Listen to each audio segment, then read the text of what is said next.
आहे, आपल्या योग्यतेपलीकडे आपण कधीही जाऊ नये, यामध्ये आपण हे जे 3 मुद्दे आहे हे आपण शिकलेलो होतो. आणि आपल्याला हे समजणं फार गरजेचं आहे, कारण अनेक वेळा ज्या गोष्टी आपल्याला करण्यासाठी देवाने सांगितलेलं नसतं त्या गोष्टी आपण करतो आणि त्या गोष्टी आपल्याला जमत नाही तरीही त्या करायचा प्रयत्न करून देवाचं जे काही राज्य आहे त्यामध्ये गडबडी जी आहे ते आपल्या हातून होत असते. आणि देव जो आहे तो शिस्तप्रियतेचा देव आहे. देव जो आहे तो शांतीप्रियतेचा देव आहे. देव हा प्रत्येक गोष्ट सिस्टमॅटिकपणे त्याच्या राज्यामध्ये करणारा देव आहे. आणि म्हणून प्रत्येकाला वेगवेगळ्या प्रकारच्या ज्या काही जबाबदाऱ्या आहे त्या देवाने दिलेल्या आहे. आणि आपण बऱ्याच महिन्यापूर्वी ही जी गोष्ट आहे आपण शिकलो होतो की सर्वांनाच जे आहे भविष्यवाणी करता येत नाही किंवा सर्वांनाच जे आहे आरोग्याचं वरदान नाही आहे, सर्वांनाच जे आहे ते भाषा सांगण्याचं वरदान नाही आहे, सर्वांनाच जे आहे आपण पाहतो की शिक्षण देण्याचं वरदान नाही आहे. तर प्रत्येक वेगवेगळं जे काही वरदान आहे, कृपादान आहे ते वाटून देण्यात आलेलं आहे. आणि ज्याला त्याला जी ती योग्यता देवाने दिलेली आहे त्याप्रमाणे प्रत्येकाने काम करणं अपेक्षित आहे, ही देवाची काय आहे अपेक्षा आहे. पण आपण पाहतो की योग्यतेपलीकडे जाण्याची जी काही सवय आहे ती वर्तमान समयामध्ये अनेकांना लागलेली असल्या कारणामुळं ते स्वतःही चांगल्या गोष्टी देवाच्या राज्यासाठी, देवाच्या महिमेसाठी करू शकत नाही. आणि ज्यांना देवाने त्याच्या महिमेसाठी त्या गोष्टी करण्यासाठी निवडलेल्या आहे त्यांनाही ते व्यवस्थित करू देत नाही. आणि अशा प्रकारे आपल्या योग्यतेच्या पलीकडं लोक जाऊन अनेक गडबडी ज्या आहेत त्या निर्माण करत आहे. आणि 3 गोष्टी आपण शिकलो होतो. आणि आता मुद्दा क्रमांक 4 लिहून घ्या. विषयातला मुद्दा क्रमांक 4 लिहा. स्वतःला मोठे समजणे देवाला आवडत नाही. मुद्दा क्रमांक 4 लिहा. स्वतःला मोठे समजणे देवाला आवडत नाही. आणि आज जर आपण स्वतःचं अवलोकन प्रामाणिकपणे जर केलं तर कुठंतरी आपण देखील आपल्या स्वतःला इतरांपेक्षा मोठं दाखवण्याचा प्रयत्न अनेक मार्गांनी करत असतो. अनेक मार्ग आहेत, त्या मार्गांनी आपण आपल्या स्वतःला इतरांपेक्षा मोठं दाखवायचा प्रयत्न जे आहे ते करत असतो.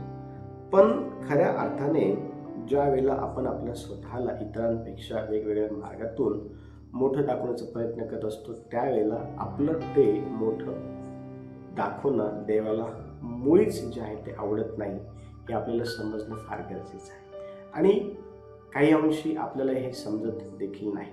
पण आजचा हा जो मुद्दा आहे ह्यातून आपल्याला हे समजण्याकरता मदत होईल. आणि निश्चित अर्थाने आपल्याला एक योग्य ती समज जी आहे ती आजच्या शिक्षणातून या मुद्द्यातून जी आहे ती होणार आहे. तर हा मुद्दा समजण्यासाठी आपण लूक याचा 14वा अध्याय आणि वचन 11 आपण काढणार आहोत. लूक 14वा अध्याय आणि वचन 11 आपण काढूया. आणि त्या ठिकाणी स्वतःला मोठं समजणे देवाला का आवडत नाही या संदर्भात काय लिहिलं आहे हे आपण वाचणार आहोत. कोणीतरी वाचण्यासाठी मदत करा. लूक 14वा अध्याय आणि वचन 11 काय म्हणत आहे. कारण जो कोणी स्वतःला उंच करतो तो नमवला जाईल, व जो स्वतःला नमवतो तो उंच केला जाईल. Very good. आता बघा ह्या ठिकाणी देवाचं वचन अतिशय स्पष्टपणे आपल्याला नम्रता व आदरातिथ्य संदर्भात काही महत्वाच्या गोष्टी सांगताना जे आहे ते दिसून येतं. आणि देवाचं वचन ह्या ठिकाणी आपल्याला हे सांगत आहे की जो कोणी आपल्या स्वतःला उंच करतो तो नमवला जाईल. आता स्वतःला उंच करणं, स्वतःला मोठं करणं हे देवाला मुळीच आवडत नाही.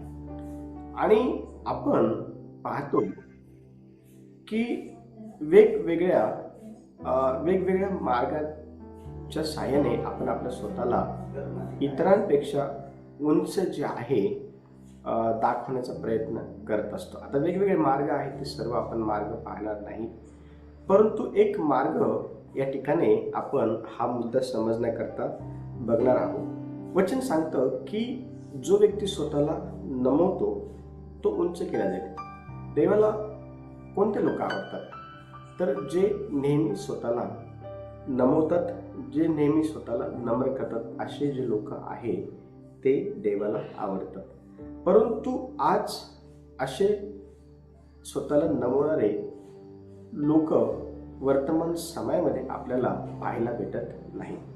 आणि म्हणून देवाचं जे वचन आहे हे आपल्याला आपल्या जीवनातील ज्या काही उणिवा आहे ते दाखवतो, अशासाठी की आपण त्या उणिवांना गांभीर्याने स्वीकारावं आणि त्याप्रमाणे आपण देवाच्या सहाय्याने जे आहे चालण्याकरता जे आहे ते मदत मागावी.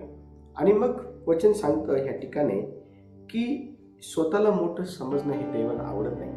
आणि एक व्यक्ती आपल्याला वेगवेगळ्या मार्गाने इतरांपेक्षा स्वतःला मोठं जे आहे ते समजत होता. आणि पहा कशा प्रकारे त्याचं स्वतःच्या मार्गाने इतरांची जी काही बरोबरी आहे मोठं समजतो करत असताना देवाने त्याला कशा प्रकारे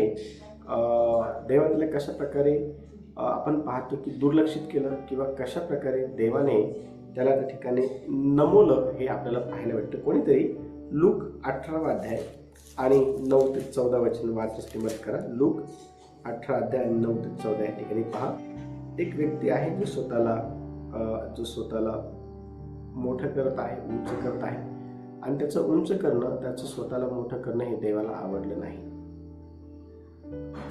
पण नीतिमान आहोत असा जे कित्येक स्वतःविषयी भरोसा धरून इतरांना तुच्छ मानत होते, त्यांनाही त्याने दाखला सांगितला तो असा. एक परुषी व एक जकातदार असे दोघे जण प्रार्थना करण्यास वर मंदिरात गेले. परुषाने उभे राहून स्वतःशी अशी प्रार्थना केली, हे देवा, इतर माणसे लुबाडणारी, अन्यायी, व्यभिचारी आहेत, त्यांच्यासारखा किंवा या जकातदारासारखा मी नाही. म्हणून मी तुझे आभार मानतो. मी आठवड्यातून 2दा उपवास करतो, जे मला मिळते त्या सर्वांचा दशांश देतो. जकातदार तर दूर उभा राहून व स्वर्गाकडे दृष्टी लावण्यात देखील न धसता आपला ऊर बळवत म्हणाला, हे देवा, मस्त पाप्यावर दया कर. मी तुम्हाला सांगतो, त्या दुसऱ्यापेक्षा हा नीतिमान ठरून खाली आपल्या घरी गेला. कारण जो कोणी स्वतःला उंच करतो तो नमवला जाईल, आणि जो कोणी स्वतःला नमवतो तो उंच केला जाईल. Very good. आता आपण पाहतो ह्या शास्त्र भागामध्ये 2 व्यक्ती आहेत. आणि पहिल्या क्रमांकाचा जो व्यक्ती आहे तो आहे परुषी. आणि त्याने स्वतःला उंच करण्याकरता ज्या मार्गांचं अवलंबन केलं किंवा ज्या मार्गांचा उपयोग केला, ते मार्ग कोणते आहे? तर तो या ठिकाणी म्हणते की मी लुबाडणारा नाही, हा जकातदार लुबाडणारा आहे, म्हणजे मी जकातदारापेक्षा कसा आहे? श्रेष्ठ आहे, मोठा आहे. दुसऱ्या एका मार्गाचं अवलंबन त्यांनी केलं, ते हे की मी अन्यायी नाही, हा जकातदार अन्यायी आहे. त्याने ह्या ठिकाणी देखील स्वतःला मोठं करायचा, उंच करायचा जो आहे तो प्रयत्न केला. त्यानंतर तो म्हणतोय की मी व्यभिचारी नाही आहे. म्हणजे विचार करा, ह्या ठिकाणी थोडकेच मार्ग आहे ज्याच्या सहाय्याने हा परुषी आपल्या स्वतःला जकातदारापेक्षा मोठं आणि उंच दाखवायचा प्रयत्न करत आहे. पण वर्तमान समयामध्ये अनेक असे मार्ग आहेत ज्याच्या सहाय्याने आपण आपल्या स्वतःला इतरांपेक्षा जास्त उंच जे आहे किंवा मोठं जे आहे समजण्याचा प्रयत्न जे ते करत असतो. पण काय आपलं अशा प्रकारचं मोठंपण हे देवाला आवडतं का? तर त्याचं उत्तर आहे नाही. कारण हा जो परुषी आहे याने देवाच्या मंदिरामध्ये जाऊन स्वतःला जकातदारापेक्षा उंच दाखवण्याचा प्रयत्न केला. पण वचन सांगतं अतिशय स्पष्टपणे, वचन ज्यावेळेला 14 आपण वाचतो तर वचन सांगत आहे अतिशय स्पष्टपणे की जो कोणी स्वतःला उंच करतो तो नमवला जाईल. आणि ह्या परुषांनी काय केलं होतं? त्याने स्वतःला उंच केलं होतं. परिणाम काय झाला माहिती का? त्याचं ते उंच करणं देवाच्या दृष्टिकोनातून काही कामाचं ठरलं नाही. देवाच्या दृष्टिकोनातून त्याचं ते उंच करणं हे त्या ठिकाणी त्याला स्वतःला नमवण्याचं काय झालं माहिती का? कारण जे आहे ते ठरलं.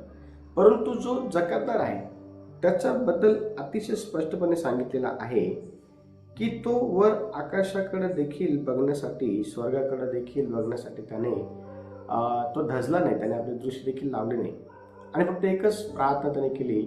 आणि त्याची ती प्रार्थना आपण पाहतो की त्याने स्वतःला नम्र जे आहे त्या ठिकाणी केलं. त्या प्रार्थनेतून त्याची नम्रता दिसून येते.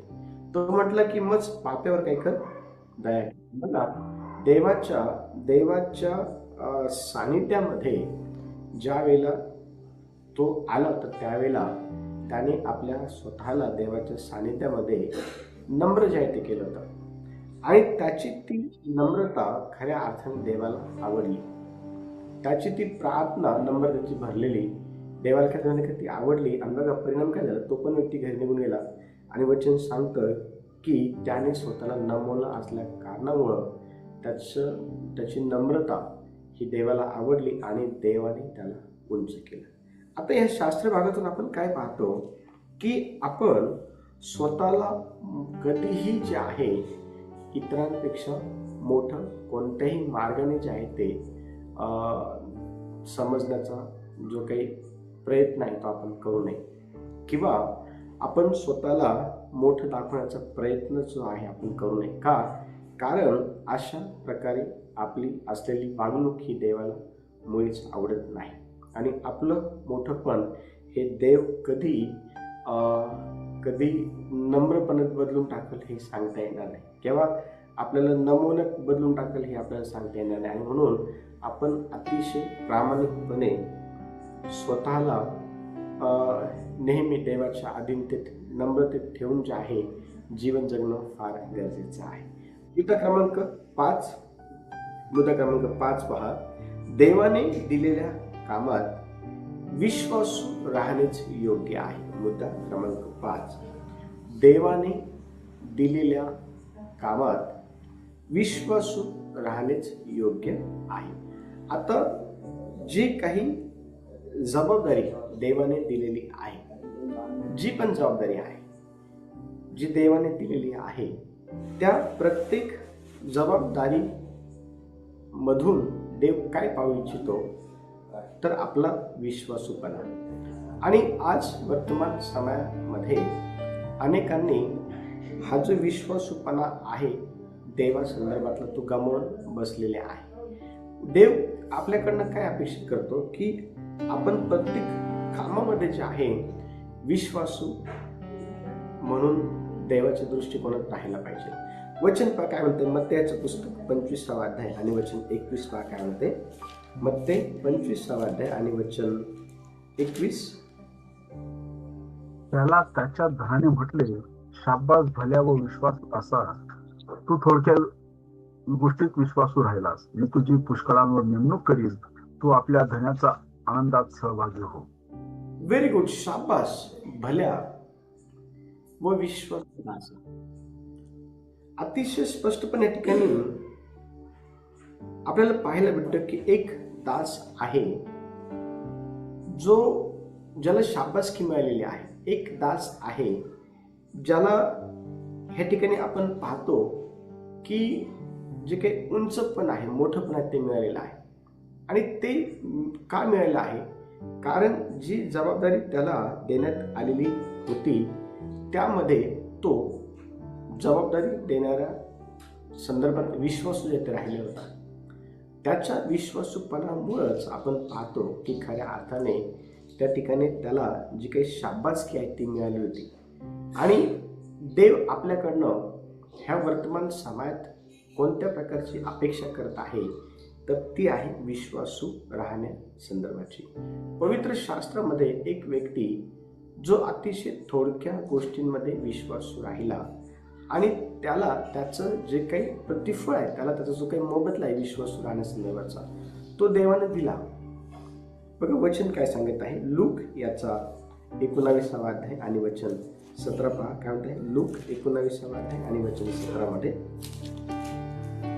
त्याने त्याला म्हटले, शाबास भल्या दासा, तू लहानशा गोष्टीत विश्वासू राहिलास, म्हणून 10 नगरांवर तुला अधिकार दिला आहे. Very good. शाबास भल्या व विश्वासू दासा, तू थोडक्या किंवा लहानशा गोष्टींमध्ये विश्वासू राहिला पाहिजे. लक्ष द्या, जर आपण छोट्या छोट्या गोष्टींमध्ये जर विश्वासू राहिलो देवाबरोबर, तर देव आपल्याला मोठ्या गोष्टी सोपवून देईल. पण आपल्याला देव मोठ्या गोष्टी का नाही सोपवत? कारण आपल्यामध्ये छोट्या गोष्टींमध्ये विश्वासू राहण्याचा स्वभाव नसतो.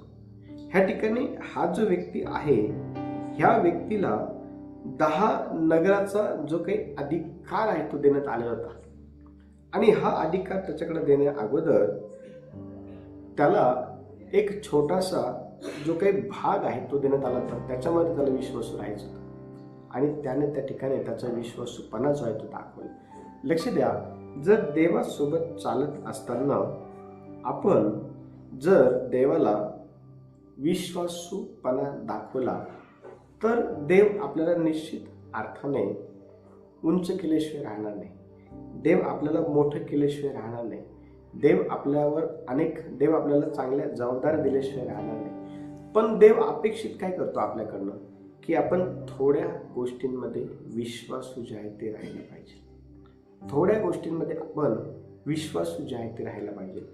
बघा, देवाला आपल्यामध्ये काय पाहायला आवडतं? मोठं पण नाही. देवाला आपल्यामध्ये नम्रता पाहायला आवडते. देवाला आपल्यामध्ये लहानपणा जो आहे पाहायला आवडतो. देवाला आपल्यामध्ये जो आहे ना विश्वासूपणा पाहायला आवडतो. देवाला आपल्याला अशा कोणत्या चुकीच्या गोष्टी पाहायला आवडत नाही आपल्यामध्ये, ज्या देवाच्या राज्याकरता हानिकारक ठरतील. अशा देवाच्या राज्याकरता कारण ठरतील अशा गोष्टी मुळीच देव आपल्यामध्ये जे आहे ते पाहू इच्छित नाही. मग देव काय पाहू इच्छित आहे? देव आपल्यामध्ये पाहू इच्छित आहे की आपण नेहमी थोड्या गोष्टींमध्ये जे आहे विश्वासू राहायला शिकलं पाहिजे. पुढचा मुद्दा क्रमांक 6 लिहा. मुद्दा क्रमांक 6, स्वतःची तुलना इतरांशी करणे चुकीचं आहे. मुद्दा क्रमांक 6 लिहा. स्वतःची तुलना इतरांबरोबर करणे चुकीचं आहे, किंवा स्वतःची तुलना इतरांबरोबर कधीही करू नये. आणि आपण नेहमी स्वतःची तुलना इतरांबरोबर करून एका कॉम्पिटिशनमध्ये आपण आपल्या स्वतःला उतरवत असतो. आपण आपल्या स्वतःची तुलना इतरांबरोबर करून आपण आपल्या स्वतःला अशा प्रॉब्लेममध्ये उतरवत असतो की जो आपल्यासाठी देवाने तयार केलेला नसतो. अनेक वेळा प्रॉब्लेम आपण आपल्या स्वतःहून जे आहे आपल्या जीवनामध्ये काय करत असतो, ओढवून घेत असतो. आणि बघा वचन काय सांगत आहे, 2 कोरिंथ 10 अध्याय आणि वचन 12. 2 कोरिंथ 10 अध्याय आणि वचन 12 काय म्हणत आहे? कारण जे कित्येक स्वतःची प्रशंसा करतात, त्यांच्यामध्ये आपली गणना करण्याचे अथवा त्यांच्याशी तुलना करण्याचे धाडस आम्ही करत नाही. ते तर स्वतःशी आपले मोजमाप करतात व स्वतःची स्वतःबरोबर तुलना करतात. हा शहाणपणा नाही. Very good. बघा काय म्हटलेलं आहे की स्वतःशी तुलना जी आहे ती करतात ना, तर हा काय नाही माहिती का, हा शहाणपणा नाही. आपण ह्या गोष्टी समजून घेणं फार गरजेचं आहे. आपण कधीही आपल्या स्वतःला इतरांशी तुलना करण्याच्या भूमिकेमध्ये आणू नये. जर आपण आपल्या स्वतःला इतरांशी तुलना करण्याच्या भूमिकेत जर आणलं, तर आपण त्या ठिकाणी देवाच्या दृष्टिकोनातून मूर्ख अशा प्रकारचे व्यक्ती जे आहेत ते संबोधले जातात. आणि आपण आपल्या स्वतःकडं ह्या बाबतीत लक्ष देणं फार गरजेचं आहे. पेत्राने देखील स्वतःची जी तुलना आहे इतरांशी करायचा जो आहे तो प्रयत्न केला. पेत्राने देखील स्वतःची जी तुलना आहे ती योहानाशी करायचा प्रयत्न केला. आणि पेत्र त्या ठिकाणी येशूला म्हणाला की ह्याच्याविषयी काय? त्यावेळेला येशू त्याला म्हणाला की तू तुझ्याविषयी विचार कर, त्याच्याबद्दल तू विचार करू नको. बघा वचन काय सांगत आहे, योहानाचं पुस्तक 21 अध्याय आणि 21 ते 22 वचन वाचू आपण. योहानाचं पुस्तक 21 अध्याय आणि 21 ते 22 वचन. त्याला पाहून पेत्र येशूला म्हणाला, प्रभू याचे काय? येशू त्याला म्हटले, मी येईपर्यंत त्याने राहावे अशी माझी इच्छा असते तर तुला त्याचे काय? तू माझ्या मागे ये. Very good. बघा ह्या ठिकाणी आपण पाहतो की पेत्र स्वतःची जी तुलना आहे ती योहाना बरोबर करू पाहत होता. आणि म्हणून त्या ठिकाणी पेत्र येशूला म्हणाला की गुरुजी किंवा प्रभू ह्याच्या विषयी काय. लक्ष द्या, अनेक वेळा आपण आपल्या स्वतःची जी काही तुलना आहे, आपण आपल्या स्वतःविषयीची जी काही तुलना आहे ती नेहमी आपण इतरांशी जी आहे करायचा प्रयत्न करत असतो. पण देवाला आपली अशा प्रकारची इतरांबरोबर केलेली जी काही तुलना आहे ती आवडत नाही, हे आपल्याला समजणं फार गरजेचं आहे. का? कारण इतरांची सेवा पाहून आपली मर्यादा जी आहे आपण कधीही विसरू नये, किंवा इतरांकडे पाहून आपण आपल्या स्वतःची जी काही तुलना आहे ना ती कधीही इतरांबरोबर आपण करू नये, हे आपल्याला समजणं फार गरजेचं आहे. आणि ह्या ठिकाणी हीच गोष्ट प्रभू पेत्राला योहानाच्या बाबतीमध्ये समजून सांगत असलेला आपल्याला काय करतो दिसून येतो.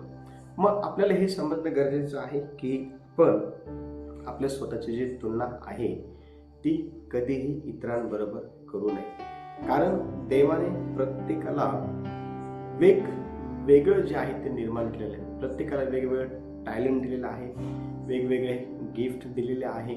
म्हणजे जसं डोळ्याचं काम हात करू शकत नाही, जसं कानाचं काम तोंड करू शकत नाही, पायाचं काम इतर कोणतेही घटक करू शकत नाही. पायाचं काम वेगळं आहे, हाताचं काम वेगळं आहे, डोळ्याचं काम वेगळं आहे, कानाचं काम वेगळं आहे.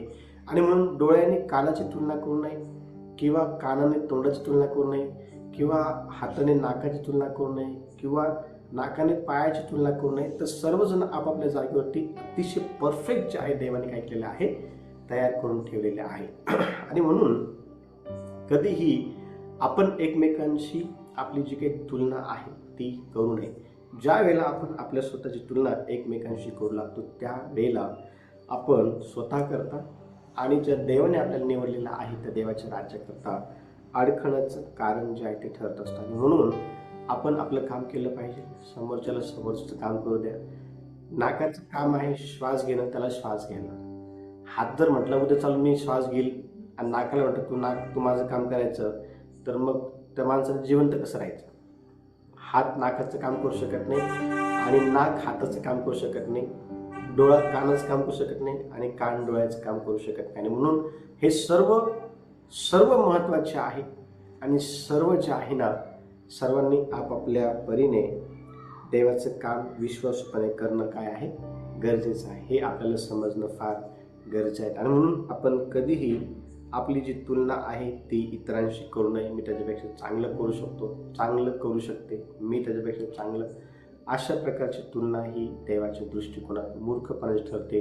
आणि आपण अशा प्रकारे होऊ नये अशी देवाची आपल्याकडनं इच्छा आहे. शेवटचा मुद्दा क्रमांक 7 लिहा.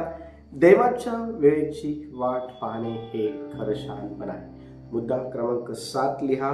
देवाच्या वेळेची वाट पाहणे हेच खरे शहाणपण आहे. आणि आपण आपल्या स्वतःच्या वेळेनुसार प्रत्येक गोष्ट व्हावी अशी अपेक्षा करतो, पण देवाच्या वेळेची आपण वाट पाहत नाही. आणि म्हणून कुठंतरी आपल्या जीवनामध्ये आपण स्वतःला मूर्ख जे आहे ते ठरवून घेत असतो. देवाच्या वेळेची योग्य वाट पाहणे असा व्यक्ती शहाणा आहे. पण जो व्यक्ती देवाच्या वेळेची योग्य वाट पाहत नाही त्याला पवित्र शास्त्र मुळीच शहाणा म्हणत नाही. आणि बघा देव हा त्याच्या वेळेच्या बाबतीमध्ये काय म्हणत आहे. उपदेशकाचे पुस्तक 3 अध्याय 1 वचन. उपदेशक 3 अध्याय आणि वचन 1 पहा.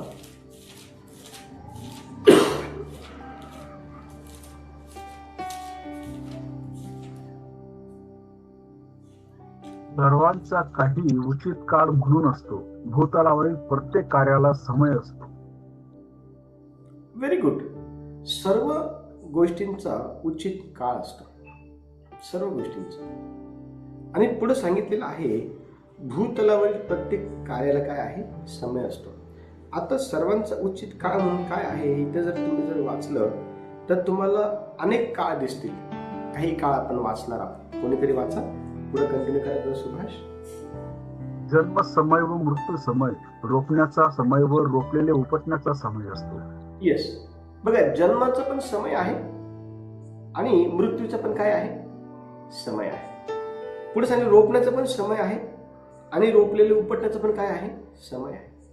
नमवण्याचा पण समय आहे आणि उंच करण्याचा पण काय आहे, समय. म्हणजे ह्या ठिकाणी आपल्याला खूप समय पाहायला भेटेल आणि प्रत्येक समय ज्याच्या त्याच्या समयानुसार चांगलंच काम करतात हे आपल्याला समजणं फार गरजेचं आहे.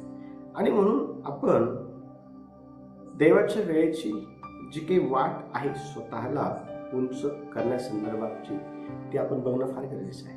कारण जेव्हा आपण देवाच्या वेळेची वाट पाहतो त्यावेळेला खऱ्या अर्थाने आपण शहाणं आहे हे देवाच्या दृष्टिकोनातून जे आहे ते ठरत असतं किंवा आपण शहाणं जे आहे ते होत असतं. आणि मग वचन सांगतं की दावीद राजा जो आहे तो देखील देवाच्या योग्य समयाची वाट पाहत होता. त्याला राजाचा अभिषेक करण्यात आला होता. त्याला राजाचा जो काही अभिषेक आहे तो करण्यात आला होता, परंतु त्या राजपदावरती अजूनपर्यंत तो आपण पाहतो की बसलेला नव्हता. तो देवाच्या योग्य समयाची वाट तो पाहत होता. आणि बघा, योग्य समयाची वाट पाहत असल्यामुळं कशा प्रकारे तो देवाच्या दृष्टिकोनातून शहाणा ठरला हे वचन आपल्याला सांगतं. कोणीतरी पहिले शमूएल 16वा अध्याय आणि वचन 13 पहा. पहिले शमूएल 16वा अध्याय आणि वचन 13 काय म्हणत आहे. मग शमूएलाने तेलाचे सिंग हाती घेऊन त्याच्या भावांमध्ये त्याला अभिषेक केला आणि त्या दिवसापासून पुढे परमेश्वराचा आत्मा दाविदाच्या ठाई जोराने संचरू लागला. नंतर शमूएल उठून रामास गेला. Very good. आता बघा, ह्या वचनामध्ये आपण काय पाहतो की राजाचा जो काही अभिषेक आहे तो दाविदाला करण्यात आला होता आणि ज्या दिवशी त्याला राजाचा अभिषेक करण्यात आला त्या दिवसापासून परमेश्वराचा जो काही आत्मा आहे दाविदाच्या ठाईत जोराने संचरू लागला हे आपल्याला समजणं फार गरजेचं आहे. आणि परत ज्यावेळेस आपण वचन वाचतो 24वा अध्याय आणि वचन 16 पाठ काय म्हणतात आहे. 24वा अध्याय वचन 16 परत.